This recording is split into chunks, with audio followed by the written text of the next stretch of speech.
ప్రభువైన యేసుక్రీస్తు నామములో మీ అందరికీ నా హృదయపూర్వకమైన వందనాలు చెల్లిస్తున్నాను. ఈ మీడియా ద్వారా ఇటు విధంగా దేవుడు మీతో వాక్యాన్ని పంచుకోవడానికి ఇచ్చిన ఈ మంచి సమయాన్ని బట్టి వందనాలు చెల్లిస్తున్నాం. వాక్యంలో వెళ్ళే ముందు చిన్న ప్రార్థన చేసుకుందాం. తలలు వంచండి. స్తోత్రం స్తోత్రం ప్రభా, గొప్ప దేవాన్ని కేవలాది వందనాలు చెల్లిస్తున్నాం. తండ్రి, మీరు ఇచ్చిన మంచి సమయాన్ని బట్టి వందనాలు ప్రభా. అయ్యా, ఇద్దరు ముగ్గురు ఎక్కడ నీ నామాను మేము ఏకీభవించినా సరే మీరు మా మధ్యలో ఆసీనులై ఉన్నారని మేము నమ్ముచున్నాము ప్రభా. నీ బిడ్డలైన వారు ఎక్కడైతే ఏకీభవించారో మీరే ప్రతి ఒక్కరిపై మీ సన్నిధిని కుమ్మరించమని అడుగుచున్నాం. మీరే కొద్ది నిమిషాలు సహాయం చేయమని నజరుడైన యేసుక్రీస్తు నామములో అడిగి వేడుకుంటున్నాం తండ్రి, ఆమేన్. దేవుని ప్రేమ బిడ్డలారా, మరొకసారి మీ అందరికీ వందనాలు చెల్లిస్తున్నాను. ఈరోజు మన వాక్యం అంశము చూచుచున్న దేవుడు. మన దేవుడు చూచే దేవుడు, మాట్లాడే దేవుడు, వినే దేవుడు, మనతో నడిచే దేవుడు, మనకి తోడుగా నిలిచే దేవుడు, మనకి సహాయం చేసే దేవుడు, మనకి ఆదరణకర్తగా ఆయన మనతో ఉండే దేవుడు. ఆయన చూచుచున్న దేవుడు. దేవుడు ఏ విషయాలు చూస్తారు? అసలు ఆయన సమస్తాన్ని చూచే దేవుడు.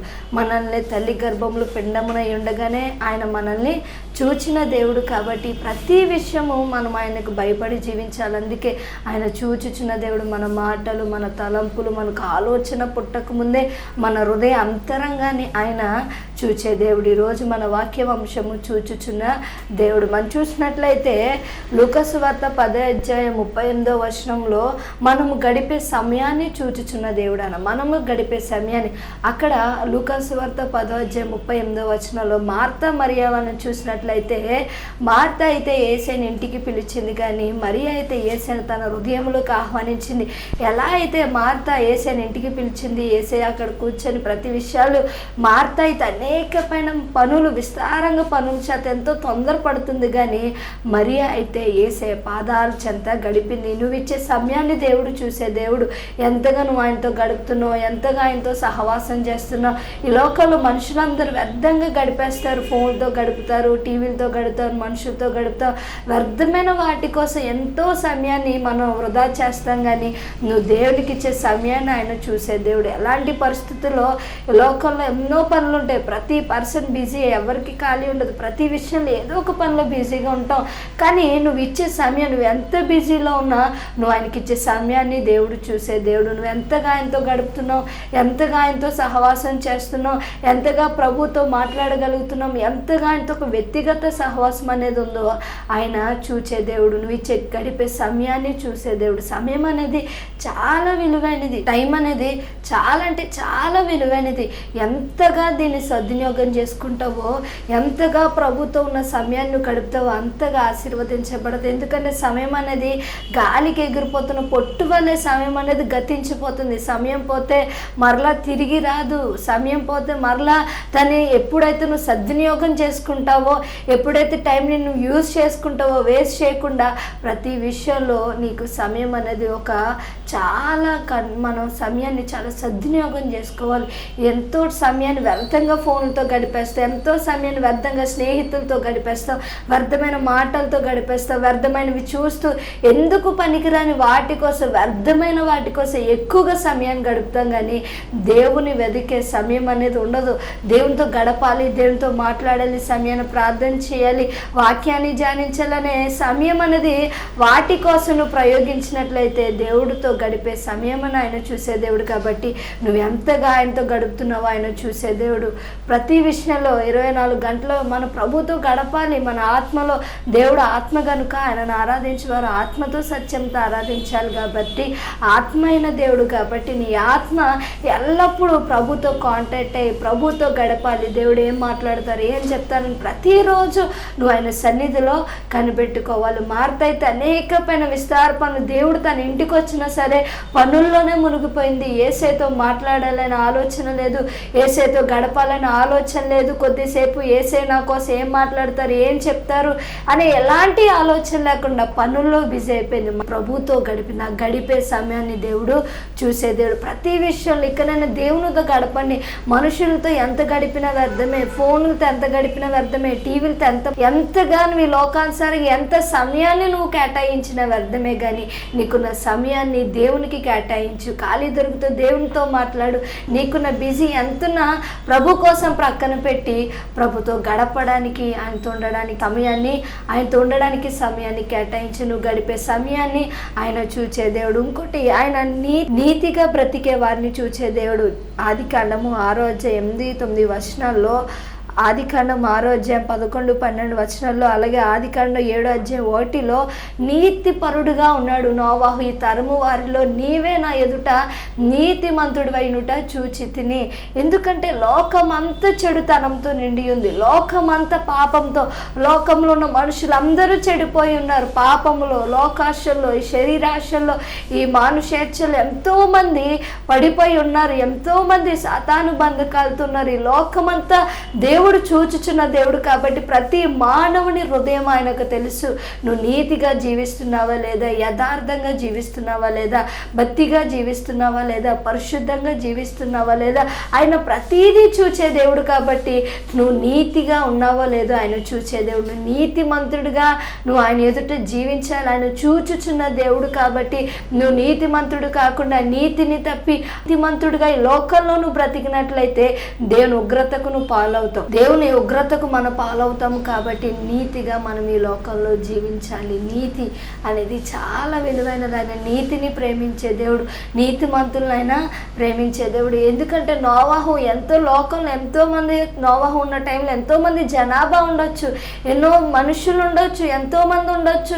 కానీ దేవుడు తరము వారిని అందరినీ చూసుకుంటూ ప్రతి ఒక్కరిని మానవుడు ఎలా ఉన్నాడు, నీతిగా ఉన్నాడా లేదా, యథార్థంగా ఉన్నాడా లేదా అని దేవుడు నీతిని చూచే దేవుడు. పైకి మనం నీతిమంతులుగా ఉంటాము, మనుషులకి కనబడదు, కానీ నువ్వు నీతిగా ఉన్నావో లేదో దేవుడు నిన్ను చూచే దేవుడు. నోవాహు ఒక్కడ తరము వారిలో మొత్తం తరము వారి మనుషులు తన వెనకాల వారి పితరులు అందరినీ చూసినట్లయితే నోవాహు ఒక్కడే నీతిమంతుడిగా ఉన్నాడు. దేవుడు నీతిని చూచే దేవుడు. నీతి చాలా విలువైనది.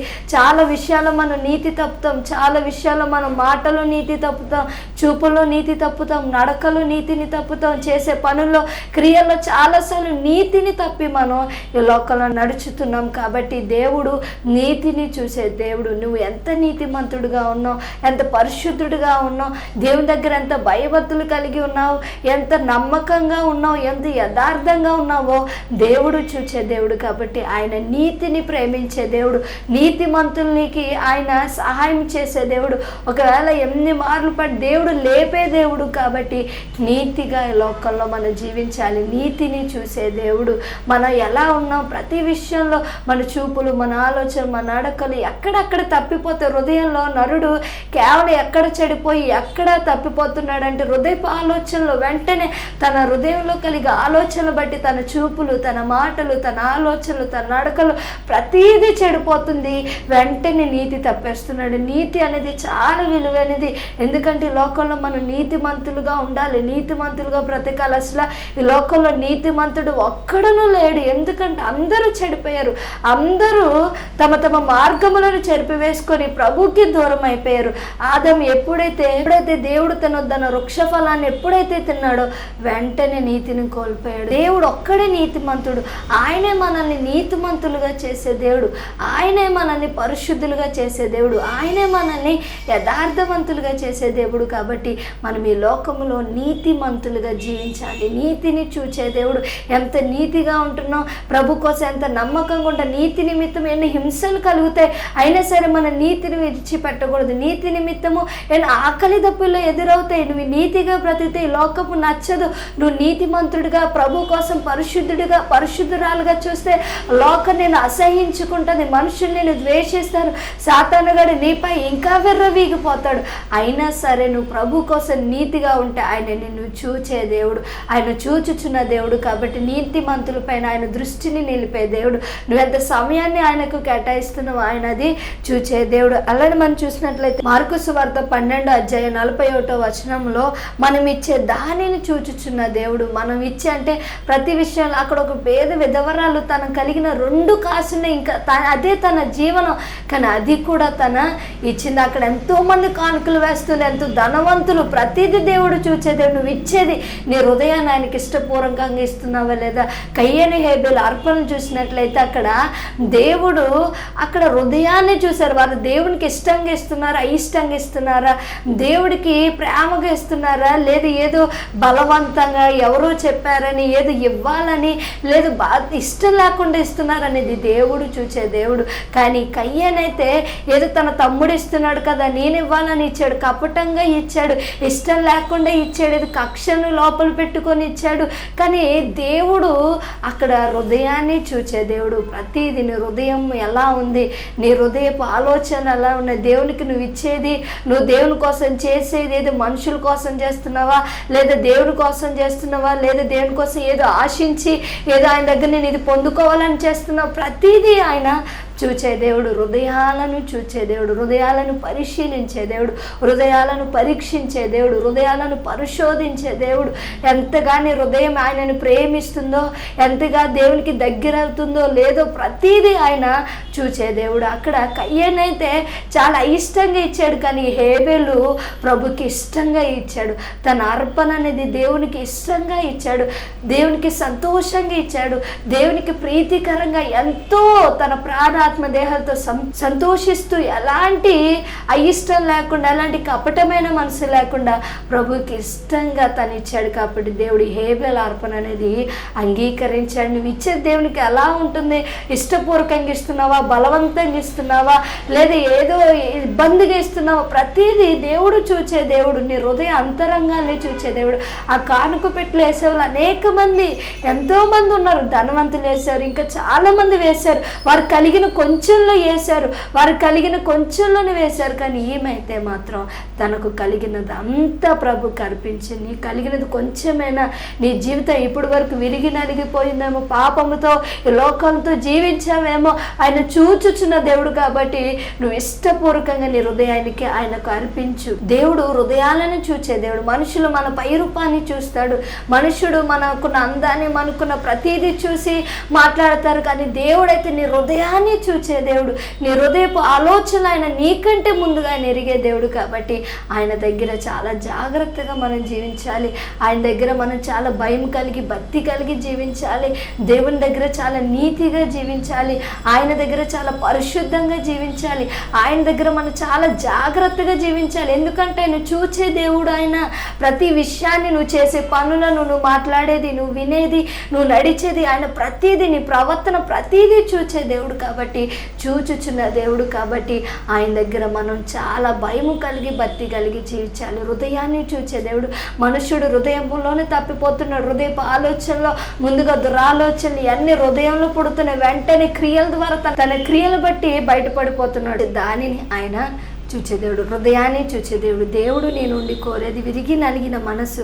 నీ హృదయానికి ఆయనకు అర్పించు. సామెతలో నా కుమారుడా నీ హృదయమును నాకిమ్ము. నీ హృదయాన్ని ఆయన నడిపించే దేవుడు. హృదయం అనేది చాలా మోసకరమైనది. ఎంతోమంది హృదయం అని చెడుతనంలో మునిగిపోయి ఇంకా ఎంతోమంది తమ ఆలోచనలు, తమ తలంపులతో ఎంతో ఇష్టానుసారంగా జీవిస్తున్నారు. కానీ హృదయం అనేది చాలా మోసకరమైనది. ఈ హృదయం అనే మోసంలో పడకూడదు. ఈ హృదయం అనే చెడుతనంలో పడకూడదు. హృదయం నుండి దురాలోచనలు, నరహత్యలు, దేవదూషణలు, దేవునికి విరోధంగా ప్రతిది హృదయం నుండి ఆలోచన పుడుతుంది. కాబట్టి ఈ హృదయాన్ని చూచే దేవుడు. ఆయన హృదయ అంతరంగాన్ని చూచే దేవుడు. నీ హృదయ అంతరంగంలో ఆయన సత్యాన్ని కోరే దేవుడు. కాబట్టి నీ హృదయాన్ని ఆయనకు సమర్పించినట్లయితే ఆయన నీకు నూతన హృదయాన్ని ఇచ్చి, ఆయన నీకు నూతన మనస్సునిచ్చి ఆయన నీకు నడిపించే దేవుడు. హృదయం అనేది చాలా, ఎందుకంటే ఈ హృదయం కంటే ఆయన అధికుడు. కాబట్టి ఆయన ఈ హృదయంలో నివసించే దేవుడు. కాబట్టి దేవుని హృదయంతోనే నువ్వు దేవునితో సహవాసం చేయాలి. హృదయం అంటే మనమే, ఆత్మే. కాబట్టి ఆత్మతోనే నువ్వు దేవుని ప్రార్థించగలవు, దేవుని సేవించగలవు, దేవుని ప్రేమించగలవు. నీ ఆత్మ అనేది ఎంత పరిశుద్ధంగా, అందుకే హృదయ శుద్ధి గల వారు ధన్యులు, వారు దేవుణ్ణి చూచేది. హృదయం ఎంత శుద్ధిగా ఉంటే, హృదయం అనేది ఎంత నీతిగా, ఎంత పవిత్రంగా, ఎంత యథార్థంగా, ఎంత ప్రభు కోసం ఎంత పరిశుద్ధంగా ఉంటే దేవుడు నీలో నివాసము చేసే దేవుడు, నీతో ఉండే దేవుడు, నీకు ఆలోచన చెప్పే దేవుడు, నిన్ను నడిపించే దేవుడు. ఎంతోమంది హృదయంలో తప్పిపోతున్నారు. హృదయపు ఆలోచనలో మోహపు చూపులతో, చెడు మాటలతో, బూతులతో, అసహ్యమైన కార్యాలు చేస్తూ చేస్తూ ప్రభుని దుఃఖపరిచే విధంగా ఎంతోమంది ఈ లోకంలో బ్రతుకుతున్నారు. కానీ దేవుడు ప్రతిదీ చూచే దేవుడు. ప్రసంగి గ్రంథంలో 11 అధ్యాయంలో ఉంటుంది. ఈ ప్రతి విషయంలో దేవుడు తీర్పు తీర్చే దేవుడు. లెక్క అడుగుతాడు. నీ చూపులతో ఏంటి ఎలా చూసావు, నీ మాట నీ నడకలు ఏంటి, ప్రతిదీ మన క్రియలే మన వెంట వస్తాయి. కాబట్టి నీ హృదయాన్ని చూచే దేవుడు. కాబట్టి నీ హృదయం పరిశుద్ధంగా నీతిగా ఉంటే మంచి ఫలాలను ఫలించగలవు. హృదయం అంతా కక్షలతో, ద్వేషాలతో, పగలతో, అసూయలతో దేవుని ప్రేమించకుండా, ఆయనతో గడపకుండా, ఆయనకి ఇష్టం లేకుండా నువ్వు ఈ లోకంలో బ్రతికినట్లే ప్రభుని ప్రేమించలేవు. కాబట్టి నీ హృదయాన్ని చూచే దేవుడు. నువ్వు ఇచ్చేది ఆయనకు చూచే దేవుడు. నువ్వు సమయాన్ని, నువ్వు ఎంతగా ప్రభుకి సమయం ఇస్తున్నావు, నీ సమయాన్ని ఎంత మనుషులను కూడా ప్రక్కన పెట్టి నువ్వు ప్రభుకి ఇస్తే దేవుడు అది చూచే దేవుడు. నీ ఆలోచన చూచే దేవుడు, నీ తలంపులు చూచే దేవుడు. ప్రతిదీ ఆయన ఎరిగి ఉన్న దేవుడు. కాబట్టి మనుషుల దగ్గర మన పైకి ఏదో మాట్లాడతాం కానీ లోపల ఆలోచన వారికి తెలియవు. పైకి ప్రేమతో మాట్లాడతాం కానీ లోపల కక్షలు, ద్వేషాలు ఉంటాయి. అవి మనుషులు తెలివి. కానీ ప్రతిదీ దేవునికి తెలుసు. నీ హృదయం ఎలా ఉంది, నీ ఆలోచనలు ఎలా ఉన్నాయి. ప్రభు దగ్గరికి అనేక మంది వస్తారు కానీ తమ హృదయాల్లోనే ఆయన పరిశీలించేదేడు. ఏ మానవుని గురించి ప్రభుకి చెప్పవసరం లేదు. ఎందుకంటే ప్రతి హృదయ ఆలోచనలు ఆయన ఎరిగిన దేవుడు. కాబట్టి ప్రభు దగ్గర చాలా నమ్మకంగా ఉండాలి. ప్రభుకి చేసే పనిలో, ప్రభుకి ఇచ్చే దాంట్లో, ప్రతి విషయంలో ఆయన హృదయ అంతరంగాన్ని చూచే దేవుడు. కాబట్టి ప్రభు దగ్గర చాలా భయం కలిగి, భక్తి కలిగి జీవించాలి. చివరిగా నువ్వు ఆయనను ప్రేమిస్తున్నావో లేదో ఆయన చూచే దేవుడు. లూకాసు వార్తలో 7వ అధ్యాయం 44వ వచనంలో ఒక పాపాత్మురైన స్త్రీ ఆయన దగ్గరకు వచ్చినప్పుడు అక్కడ యేసేని తన ఇంటికి ఒక సీమోను వ్యక్తి యేసేను ఇంటికి పిలిచాడు. పిలిచినప్పుడు యేసేని కాలు కడుక్కోమని కానీ ఏది చెప్పకుండా ఆయన లోపలికి ఆహ్వానించారు. యేసే కూర్చున్నప్పుడు ఒక పాపాత్మురాలైన స్త్రీ ఆయన దగ్గరకు వచ్చి ఆ చుట్టూ ఎంతమంది మనుషులు ఉన్నా సరే ఎక్కడ ఆ మనుషుల దృష్టిలో పెట్టకుండా ప్రభు కోసం ఎన్నో పాపాలు చేసింది. పాపాత్మురాలైన స్త్రీ జీవితంలో పాస్ట్ అంతా తన జీవితం అంతా పాపంతో, ఎక్కువ పాపాలు చేయడం వల్ల అందరూ తనకి పాపాత్మురాలైన స్త్రీ అనే పేరు వచ్చింది. తన పాపంతో జీవించింది. కానీ తన ఎంతగా ప్రభుని ప్రేమించిందంటే ఆయన లోపలికి వచ్చిన కాడ నుంచి ఆయన పాదాలను విడిచిపెట్టలేదు. ప్రభు పాదాలు ముద్దు పెట్టుకొని కన్నీళ్ళతో, తన కన్నీళ్ళతో ప్రభు పాదాలను తుడిచింది. తన తల వెంట్రుకలతో ప్రభు పాదాలనేది తుడిచింది. కన్నీడు తన పాదాలను కడిగింది. నీ జీవితంలో ఎంతగా ప్రభుని ప్రేమిస్తున్నావు? ఈ లోకాన్ని ప్రేమిస్తున్నావా? సిరిని ప్రేమిస్తున్నావా? మనుషుల్ని ప్రేమిస్తున్నావా? ఈ లోక సుఖాన్ని ఇష్టపడుతున్నావా? నిన్ను నువ్వు ఇష్టపడుతున్నావా? ప్రతిదీ ముందు దేవుణ్ణి ప్రేమించాలి. ఆయన ఇచ్చిన ఆజ్ఞలో మొదటి నీ పూర్ణ హృదయంతో, నీ పూర్ణ ఆత్మతో, నీ పూర్ణ మనసుతో ఆయనను ప్రేమించాలి. అబ్రహాముని దేవుడు పరిశోధించాడు. ఎన్నో సంవత్సరాలకి దేవుడు తనకి కుమారుని అనుగ్రహించినప్పుడు దేవుడు ఒక పరీక్ష అనేది తనకి పెట్టాడు. తన కుమారుని ఎక్కువ ప్రేమిస్తున్నాడా, నన్ను ఎక్కువ ప్రేమిస్తున్నాడని. తన పరీక్షల్లో అబ్రహాము గారు గెలిచాడు. అబ్రహాము ఇస్సాకును కూడా బలి ఇవ్వడానికి ఎక్కడ వెనుతిరగలేదు. కొన్నిసార్లు దేవుడు నువ్వు ఆయనను ప్రేమిస్తున్నావా లేదో చూచే దేవుడు. ఈ లోకంలో వ్యర్థమైన వాటిని ప్రేమిస్తాం, ఎందుకు పనికిరాని వాటిని ప్రేమిస్తాం, ఎన్నో అనవసరమైన వాటిని ప్రేమిస్తాం, అనవసరమైన వాటి కోసం ప్రాకులాడుతాం. కానీ నువ్వు ఆయనను ప్రేమించినట్లయితే నీకోసం సమస్తము సమకూడి ఆయన నీకోసం మేలుకరంగా జరిగించే దేవుడు. హృదయాన్ని ప్రభువుని ప్రేమించాలి. ఆయన మొదటిగా నన్నే ప్రేమించమని చెప్పారు. ఎందుకంటే నువ్వు మనుషులు ప్రేమిస్తే వారు నీకు గాయాలు మిగిలించవచ్చు. నువ్వు మనుషుల్ని ప్రేమిస్తే వారు నీ కొద్ది కాలం నీతో ఉండి కొద్ది కాలం దూరం అయిపోతారు. నువ్వు మనుషుల్ని ప్రేమిస్తే వారు నీతో శాశ్వత కాలం ఉండరు. కాబట్టి మనుషునికి జననం ఉంది, మరణం ఉంది, బిగినింగ్ ఉంది, ఎండింగ్ ఉంది. కానీ దేవునికి నో బిగినింగ్, నో ఎండింగ్. ఆయనకు ఆది లేదు, అంతము లేదు. కాబట్టి శాశ్వత కాలము, సదాకాలము నీలో ఉండే దేవుడు. కాబట్టి ఆయన నువ్వు ప్రేమించాలి. నువ్వు ఆయనను ప్రేమిస్తున్నావా లేదా ఆయన చూచే దేవుడు. ప్రభుని ప్రేమించు. ఇప్పుడు వరకు లోకాన్ని ప్రేమించావేమో, లోకపు ఇష్టాన్ని ప్రేమించావేమో, లోక ఆశల్ని ప్రేమించావేమో, ఈ లోకాన్ని అంతటిని ప్రేమించుకుంటూ బ్రతుకుతున్నావేమో. ఎంత నువ్వు ప్రేమించినా నీకు దుఃఖమే మిగులుతుంది. కానీ దేవుని ప్రేమించినట్లయితే నీ హృదయాన్ని సంతోషంతో నింపే దేవుడు, నీ హృదయాన్ని ఆనందంతో నింపే దేవుడు. నువ్వు ఎంతగా ప్రభువుని ప్రేమించగలిగితే అంతగా నీకు ఆలోచన చెప్పి నడిపించే దేవుడు. ఆయన నీకోసం ఆయన ఏదైనా చేయగల దేవుడు. ఎందుకంటే ఆయన మనల్ని ప్రాణం కంటే ఎక్కువగా ప్రేమించాడు. యోహాను సువార్త 3:16 దేవుడు లోకమును ఎంతో ప్రేమించాడు. కాబట్టి తన తండ్రి అయిన దేవుడు కుమారుని లోకానికి పంపించడానికి కూడా ఎక్కడ వెనుతిరగలేదు. ఆయన నిన్ను ప్రేమిస్తున్నాడు. నువ్వు కూడా ఆయనను ప్రేమించు. ఆయన ఎంతగా నీ కోసం ఎదురు చూస్తున్నాడో. లోక లోకంలో ఈ లోకపు మనుషుల్ని, స్నేహితుల్ని, ఇష్టానుసారంగా ఈ లోకమైన వ్యర్థమాటిని ప్రేమిస్తున్నావేమో. నా ప్రియ సహోదరుడా, సహోదరి, దేవుని ప్రేమించు. యేసయ్య నీతో ఉండడానికి ఇష్టపడుతున్నాడు. ఆయన నిన్ను ప్రాణం కంటే ఎక్కువగా ప్రేమిస్తున్నాడు. కాబట్టి నీకోసం ఈ లోకానికి వచ్చి ఎన్నో కొరడా దెబ్బలు, ఎన్నో శ్రమలు, ఎన్నో నిందలు, ఎన్నో అవమానాలు, తన మహిమను, తన సింహాసాన్ని ప్రతీదీ విడిచిపెట్టి ఈ లోకానికి వచ్చి నీకోసం, నా కోసం ఎన్నో శ్రమలు భరించాడు. నువ్వు ఆయనను ప్రేమించాలి. ఈ లోకంలో ఈ రోజు వరకు నీ సజీవులుగా ఉంచాడంటే నువ్వు ఆయనను ప్రేమిస్తావా? ఆయనను ప్రేమించు. ఆయన నిన్ను ప్రేమిస్తున్నాడు కాబట్టి నీకు ఏది కావాలన్నా నీకోసం సమస్తము సమకూడాన్ని జరిగిస్తున్నాడు. మంచి ఆరోగ్యం, మంచి ఆహారం, మంచి వస్త్రాలు, ప్రతీది ఆయన మనకి ఇచ్చే దేవుడి. లోకంలో ఎంతోమంది తమ ప్రాణాలు పోగొట్టేసుకున్నారు. ఎంతోమంది యవ్వనస్తులు తమ కాలము రాకముందే ఈ లోకాన్ని ప్రేమించి సాతానుగాడి ప్రేమలో పడిపోయి ఎంతోమంది తమ జీవితాన్ని నాశనం చేసుకుంటున్నారు.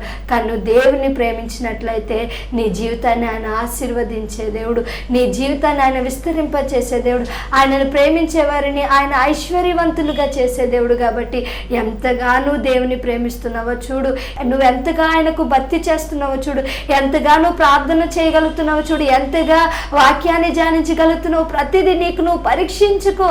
ఎందుకంటే ఈ లోకంలో వ్యర్థంగా సమయాన్ని గడిపేస్తున్నావు. వ్యర్థంగా వయసు అయిపోతుంది, వ్యర్థంగా సమయం దాటిపోతుంది, వ్యర్థంగా జీవితంలో బలాన్ని ప్రతిదీ నువ్వు కోల్పోతున్నావు. కానీ చివరికి ప్రభు దగ్గరికి వచ్చేసరికి నువ్వు బలహీనుడు అయిపోతున్నావు. చివరి ప్రభు పని చేద్దాం అనేసరికి శక్తి లేని వాడిగా అయిపోతున్నావు. ప్రభు దగ్గరికి వచ్చేసరికి ఆసక్తిగా పాడలేకపోతున్నావు, ప్రేమించలేకపోతున్నావు, ఆరాధించలేకపోతున్నావు, ప్రభువుని గురించి ప్రకటించలేకపోతున్నావు. ఎందుకంటే ప్రేమించవలసిన ప్రభు సమయంలో వ్యర్థమైన వాటిని ప్రేమిస్తే ఎలా కుదురుద్ది చెప్పు? దేవుడు నీకు ఈ విలువైన జీవితాన్ని ఇచ్చాడు. దేవుణ్ణి ప్రేమించు. నువ్వు ఎంతగా ఆయన నువ్వు ప్రేమిస్తావో నీకు ప్రతి విషయంలో నీకు నడిపించే దేవుడు ఆయన. నీకంటే ఆయన ముందుగా, మనకంటే ఆయన ముందుగా మనల్ని ప్రేమించాడు. మొదటే ఆయనే మనల్ని ప్రేమించాడు. మనము ఆయనను ప్రేమించడం కదా, ఆయన మనల్ని ప్రేమించాడు. కాబట్టి ఆయనను ప్రేమించు. ఆయన నువ్వు ఇచ్చే సమయాన్ని చూచే దేవుడు. ప్రతి నీ ఆలోచనలు, నీ హృదయాన్ని, మనము గడిపే సమయాన్ని చూచే దేవుడు. నీతిగా జీవిస్తున్నావో లేదో చూచే దేవుడు, యథార్థంగా జీవిస్తున్నావో లేదో చూచే దేవుడు, పరిశుద్ధంగా జీవిస్తున్నావో లేదో చూచే దేవుడు, ఎంతగా నమ్మకంగా జీవిస్తున్నావో లేదో చూచే దేవుడు. నువ్వు ఇచ్చే సమయాన్ని ఆయన చూచే దేవుడు, ఆయనతో గడిపే సమయాన్ని చూచే దేవుడు, మనం ఇచ్చే దానిని చూచే దేవుడు, మన హృదయాలను చూచే దేవుడు, మన హృదయాలను పరీక్షించే దేవుడు. కాబట్టి ప్రభు దగ్గర చాలా భయం కలిగి, భక్తి కలిగి జీవిస్తాం. ఎందుకంటే ఈ లోకపు మనుషులు శరీరాన్ని చంపుతారేమో, ఈ దేహాన్ని చంపుతారేమో, కానీ ఆత్మను, శరీరాన్ని కూడా నరకములు నశింప చేయగల దేవుడు ఆయన. మత్తయి సువార్త 10:28 మనుషులు దేహాన్ని చంపుతారేమో కానీ దేవుడు ఆత్మను, దేహాన్ని కూడా నరకములు నశింప చేయగలవాడు. ఆయనకు భయపడి జీవించు. దేవుడు ప్రతిదీ చూచుచున్న దేవుడు. నీ నడకలు, నీ ఆలోచన, నీ తలంపులు ప్రతిదీ ఎలా జీవిస్తున్నావో, ఎలా నడుచుకుంటున్నావో చాలా జాగ్రత్త. నువ్వు దేవుని ప్రేమిస్తున్నావో లేదో కూడా ఆయన నిన్ను చూచే దేవుడు. లోకాన్ని కాదు నా ప్రియ సహోదరుడు ప్రేమించేది, దేవుని ప్రేమించు. ఆయన నిన్ను ప్రాణం కంటే ఎక్కువగా ప్రేమిస్తున్నాడు. కాబట్టి ఇకనైనా దేవుని ప్రేమించి ఆయన చూచుచున్న దేవుడు. కాబట్టి నీ సమస్త, నీకు అక్కరగున్నవేమో ఆయనకు సమస్తము తెలుసు. ఆయనకు సమయం ఇవ్వు. ఆయనతో గడపడానికి ఇష్టపడు, దేవునితో మాట్లాడడానికి ఇష్టపడు, ఆయన స్వరం వినడానికి ఇష్టపడు, ఎక్కువగా దేవునితో స్నేహం, సహవాసం చేయడానికి ఇష్టపడు. ఆయన నిన్ను ప్రేమించుచున్న దేవుడు. ఇకనైనా ప్రభుని ప్రేమించు. లోకమైన వ్యర్థమైన వాటిని కాదు ప్రేమించడం, దేవుని ప్రేమించి ఆయన కోసం నమ్మకంగా జీవించు. దేవుడు కొద్ది మాటలు దీవించునుగాక. ప్రార్థన చేసుకుందాం. తలలు వంచండి. స్తోత్రం, స్తోత్రం ప్రభా, గొప్ప దేవానికి వేలాది వందనాలు చెల్లిస్తున్నాం. మీరు చూచుచున్న దేవుడో ప్రభా, మేము ఇచ్చే నీకు సమయాన్ని చూచే దేవుడు, నీతో గడిపే సమయాన్ని చూచే దేవుడు, నీతిగా పరిశుద్ధంగా జీవిస్తున్నామో లేదో చూచే దేవుడు, యథార్థంగా ఉన్నామో లేదో ప్రతిదీ చూచే దేవుడో ప్రభా, మా అంతరంగములను పరీక్షించి పరిశోధించే దేవుడో ప్రభా, నీ ఎదుట నమ్మకంగా నిందారహితులుగా జీవించడానికి సహాయం చేయండి. నిన్ను ప్రేమించేవారుగా ఉండడానికి సహాయం చేయండి ప్రభా. ప్రతి విషయంలో మీరు చూచుచున్నారనే భయము కలిగి మేము జీవించడానికి సహాయం చేయండి ప్రభా. నీ భయము ప్రతి ఒక్కరిలో పుట్టించండి. ప్రతి ఒక్కరు అయ్యా నీ యందు భయము కలిగి, భక్తి కలిగి, ప్రార్థన జీవితం కలిగి, విశ్వాసము కలిగి, ఎల్లప్పుడూ నేను స్తుతించే వారిగా, నిన్ను ప్రేమించేవారుగా మా హృదయాలు మేము సిద్ధపరచుకోవడానికి సహాయం చేయండి ప్రభా. మీరు మాపై చూపుచున్న నీ ప్రేమ ఎంతో గొప్పది. నీ ప్రేమను మేము ఎక్కడ నిర్లక్ష్యము చేయకుండా అయ్యా మీరు చూచుచున్న దేవుడని మేము ఎరిగి నీ యందు భయం కలిగి, భక్తి కలిగి నీతో గడపడానికి, మా హృదయాన్ని మేము సరి చేసుకోవడానికి సహాయం దయచేయమని ప్రభు మీరు ఇచ్చిన మంచి సమయాన్ని బట్టి వందనాలు చెల్లిస్తూ దీవించి ఆశీర్వదించమని నజరుడైన యేసుక్రీస్తు నామములో అడిగి వేడుకుంటున్నాం తండ్రి. ఆమేన్.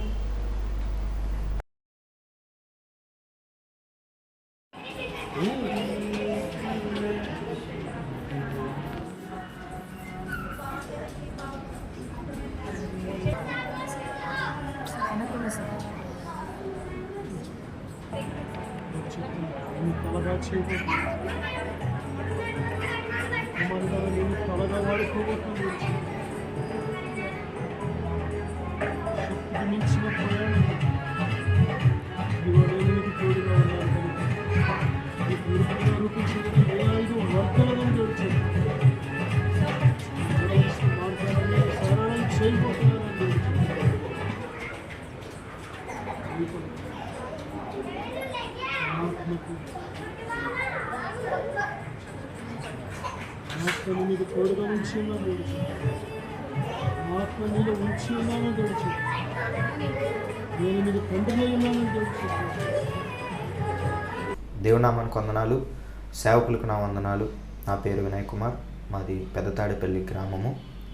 నేను కూడా దేవుడు నమ్ముకొని దేవుడి మందిరానికి అయితే వెళ్ళేవాడిని, కానీ నా ఆత్మీయ జీవితం అంత ఫలవంతంగా లేదు. అనేకమైన బంధకాలతో నా ఆత్మీయ జీవితము ఉంటూ ఉండేది. అలాగే ఒకరోజు సేవకులు ఎనైటింగ్ వాటర్ ద్వారా ప్రార్థన చేస్తున్నారని నేను విన్నాను. ఆ ప్రార్థన చేయించుకున్న వారి జీవితంలో ఎన్నో గొప్ప కార్యాలు దేవుడు చేశారు. చాలామంది విడుదల లేని వారు విడుదల పొందుకున్నారు, స్వస్థత లేని వారు స్వస్థత పొందుకున్నారు. ఎప్పుడైతే ఆ సాక్ష్యాన్ని నేను విన్నానో నా జీవితంలో కూడా దేవునిలో బలంగా సాగాలని, దేవునిలో నడవడానికి, నేను కూడా దేవునిలో స్థిరముగా ఉండాలని చెప్పి ఒకరోజు సేవకుల యొద్దకు వెళ్ళి ప్రార్థన చేయించుకున్నాను. ఎప్పుడైతే సేవకుల ద్వారా ప్రార్థన చేస్తున్నప్పుడే దేవుడు నన్ను బలంగా తాకారు. వెంటనే నాలో, నా హృదయం నుంచి ఏదో ఒక తెలియని బంధకం, ఏదో ఒక చీకటి నా నుంచి బయటికి వెళ్ళిపోవడం నేను గ్రహించాను. ఎప్పుడైతే అలా చీకటి బంధకం నా నుంచి వెళ్ళిపోయిందో నా హృదయం చాలా తేలికైంది. దేవుడు తన బలమైన ఆత్మతో నన్ను నింపి నన్ను స్థిరపరిచి తన ఆత్మతో నన్ను ముద్రించారు. ఆ రోజు నుంచి ఈ రోజు వరకు కూడా నా జీవితంలో దేవుడు ఎన్నో గొప్ప కార్యాలు చేశారు. అప్పటి నుంచి నా ఆత్మీయ జీవితంలో, బలమైన ఆత్మీయ జీవితంలో నేను కొనసాగించగలుగుతున్నాను. దానికి కారణం ఆ రోజు సేవకుల ద్వారా నేను ప్రార్థన చేయించుకున్నప్పుడు దేవుడు సేవకుల్లో ఉండి సేవకుల ద్వారా తన ఆత్మతో నన్ను నింపి ఈరోజు ఇలా గొప్పగా ఉన్నతమైన స్థానంలో, ఆత్మీయ స్థితిలో దేవుడు నన్ను నిలబెట్టారు. దేవుడు నా జీవితంలో చేసిన ఈ కార్యమును బట్టి దేవునికే సమస్త మహిమ, ఘనత, ప్రభావములు యుగయుగములు చెల్లునుగాక. సేవకులకు కూడా నా ప్రత్యేక వందనాలు. Thank you. Praise the lord.